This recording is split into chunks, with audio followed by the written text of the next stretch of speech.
What's going on, YouTube? R to the double E dash to the ZON coming at you once again. First time in a long time. I think the last time I made a video was possibly the reaction and thoughts to the whole Etika situation, which is still a fucked up situation no matter how you slice it, man. But we're a ways on now from that, a couple months now. And you know how it is whenever it's been an extended period of time that I don't, touch in or touch base with my subscribers or people that watch my videos. I like to make a little update video. Just talk about random stuff that I've been playing, stuff that I've gone back to playing, news and developments within the industry, new games I might have acquired, yada yada, things like that.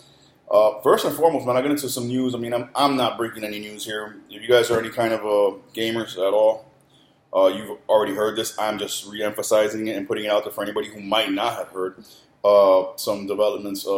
Basically, the Joy-Con issues, man. Finally, Nintendo comes out and addresses it after they got their ass sued, which is what should have happened. Because, I'm sorry, I've said it in previous videos. If you go back a couple months back, maybe even a couple years back, ever since the launch of the Switch, and even back in the Wii U generation, I've always said that, Nintendo makes the most quality hardware on the market. At least they always have. But ever since, the Wii, going into the Wii U, ever from that point going forward till now, till present day, they've started to slip. And the Switch is by far, I'm sorry, as much as I love the Switch, it is by far the most effective piece of hardware they've ever made, because it's got so many defects with it that are wrong with it right out of the box, and that start to show themselves in the first year or two of any kind of real use. Like, if you're a real gamer, you're like, I have a coworker of mine. It's not that she's not so much, or she's not that much into games. She's got a busy life, so she can't really get into games as much as I do, or doesn't make time to get into games the way I do. But because she hasn't used her Switch as extensively as I have, she hasn't gotten any of these issues. But y'all know me. I use my Switch every fucking day. So I had multiple Joy-Con, pairs of Joy-Cons with the drift issue. We're going into the third year of the Switch's life, and we're not even there yet. We're like 2.5 years in. Give me some coffee.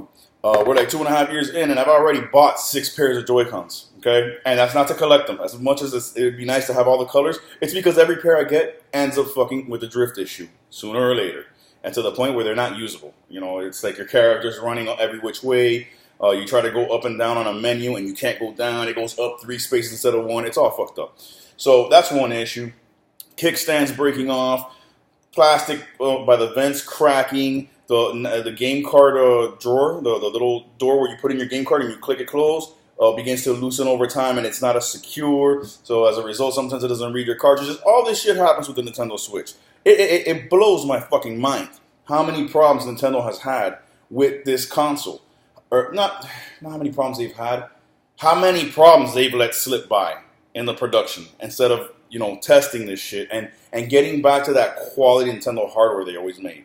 Because the N64 was a fucking tank. The GameCube was a fucking tank. They could take it. I still have my original launch N64. Still play it to this day. And very rarely does it even give me the issue of reading cartridges. That would happen from time to time when the pins get dirty or whatnot.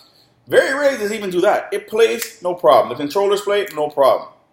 The GameCube, you done seen videos on YouTube of motherfuckers dragging that shit behind a truck through a fucking gravel street for a mile, and then it still turns on and plays. The Wii, I remember when I got my Wii, I used to play the hell out. I mean, I still do to this day. That's one of the things I was going to talk about. But the Wii,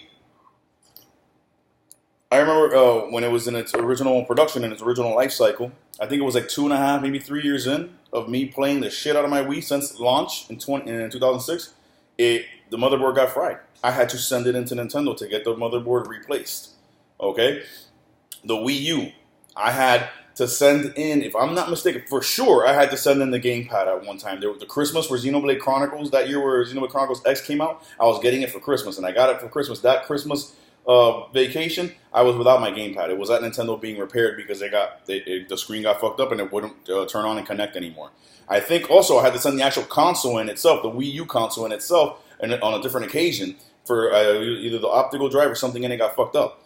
So as Nintendo gets more and more with more and more moving parts in their systems, and as they go from console to console, their build quality is starting to slip. So thank God they finally got their ass sued, and we're like, oh shit, now we got to do something because we don't want this negative publicity. And now, for anybody who doesn't know, if you got Joy-Con drift issues, left or right, doesn't matter. Whether they're in warranty or you've had them since launch and they're out of warranty, doesn't matter. Nintendo got so shook by this lawsuit, they were like, nah, fuck that. We're not even asking questions. Just call in to Nintendo customer support, set up a repair, tell them it's for the Joy-Con drift issue. They're going to send you a label to put on your box, free shipping, send it in for free. You ain't got to pay for shit. It gets there, they replace it, no questions asked, or they fix it, whatever, and they send it back to you. So I'm actually currently waiting for 2 pairs of Joy-Cons to come back. And I wish I would have kept the other 2 pairs I had. I threw them away. It got to the point where they were so unusable, and I was not going to send them to Nintendo and be charged $80 to repair something that's fucked up because they built it fucked up. So I threw them away. But had I had them now, they would have been dealing with 4 pairs of Joy-Cons for me right now. Right now, they're dealing with my red and blue and my Splatoon Joy-Cons. All right? And the Splatoon ones I got less than a year ago. They already have drift. So there you go. So they're fixing it. Hopefully, they're fixing it for good, because if they're fixing it with just some cheap temporary fix, it's going to happen again. I'm going to just continue to abuse that system and send it in and get it repaired for free time and time again. But either way, so they're doing that. Another thing that's good and beneficial for Switch owners, which I'm going to regretfully, to some degree, participate in or take part in. It's only through GameStop as far as I'm aware. GameStop is having a deal where if you want the new Switch version 2, the one in the all-red box, the one that instead of having just a 2.5 to 6 hours of battery life like the original Switch from launch has a 4.5 to 9-hour battery life. Plus, supposedly, and I think Nintendo did confirm this, but I'm not sure, the Joy-Cons on this one are new. They're newly designed. They're fixed. They're not going to have the drift issue. So you got the fixed Joy-Cons. You got the extended battery life, which is huge. And I've seen some side-by-side comparisons of games. They load and they run the same. It's just some heavy, intense games like Breath of the Wild or Fast RMX or something like that might run a tad bit better in certain areas. And it does run cooler and quieter. So it doesn't heat up as bad. So it's an overall better revision. And it's worth it, man. GameStop is doing a deal where if you trade in your original Switch with the Joy-Cons, and I'm assuming the dock and the power cable, everything, trade in the system. They will give you $225 towards the purchase of the new Switch, which is the same price, $300. So in essence, you're getting a brand new Switch with all those advancements for $75. I am somebody who's a collector. You know this about me. I hate trading in consoles. I hate trading in games. I don't do it.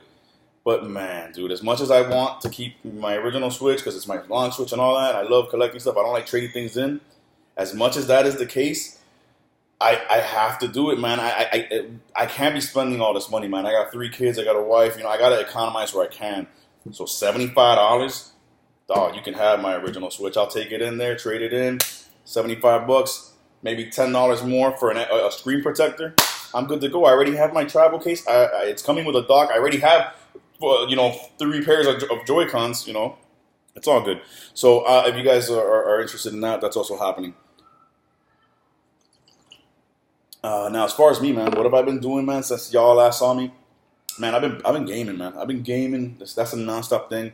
I got to get back into it, man. I've been slacking, but I was, the first month or so that you guys hadn't heard from me, I was getting heavy into my 3D modeling and learning a lot more and getting to the texturing part. So sooner or later, you guys are gonna see some very detailed, probably best shit I've ever done. 3D models, fully textured, fully rendered from me. I got to find a way to put that up in the video so you guys can see it.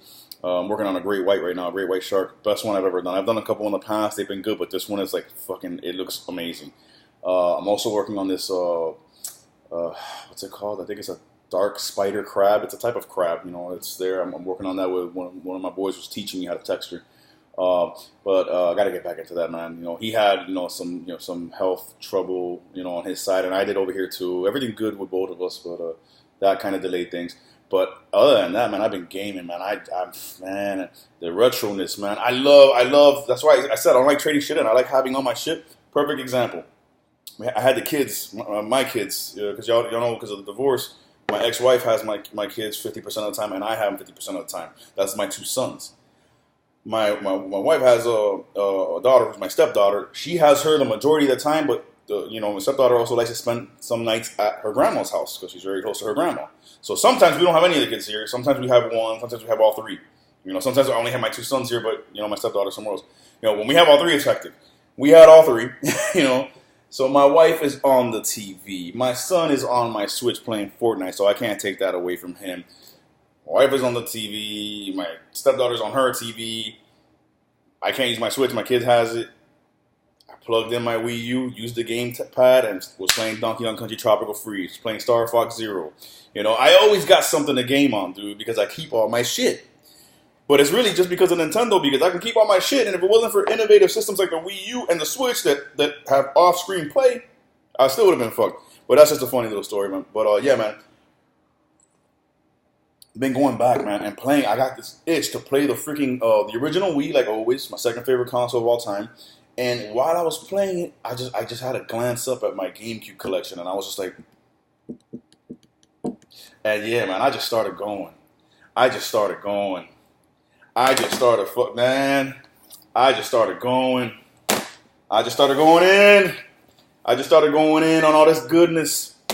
And much more. I didn't want to bring them all out, man. But these titles and more, man. And I just, man, I love the Cube, man. That's another console that I can just get lost in for fucking weeks at a time whenever I revisit it, man. Eternal Darkness, man. I got back into that motherfucker. And, oh, my God, it was so cool. And it was funny because, like I said, my girl who doesn't like games was watching me play. She was on her phone looking at her every once in a while. She would glance up and watch me play. And she watched, my sanity was down on the sanity meter, for those of you who know Eternal Darkness. And the sanity effect started happening, and she was like, what the fuck is going on? And then all of a sudden it would revert, and she'd be like, yo, is the game fucking with you? And I'm like, yeah, dude, this is the only game in the history of games that I know of that actually tries to fuck with the player. And then I went to go save, and she's watching me save, and when I went to go save, it had that effect where it's like, oh, corrupted data card, deleting file, and you see your file getting deleted. I didn't figure out because I had already seen that before, so it's like, but she didn't know, and she's like, babe, your game, and I'm like, nah, look, and then it goes back, and it's like, you never saved, and she's like, oh, that's fucking freaky. That game, I love that game. And what else did I get into? Star Fox Assault, I got deep into that again, man.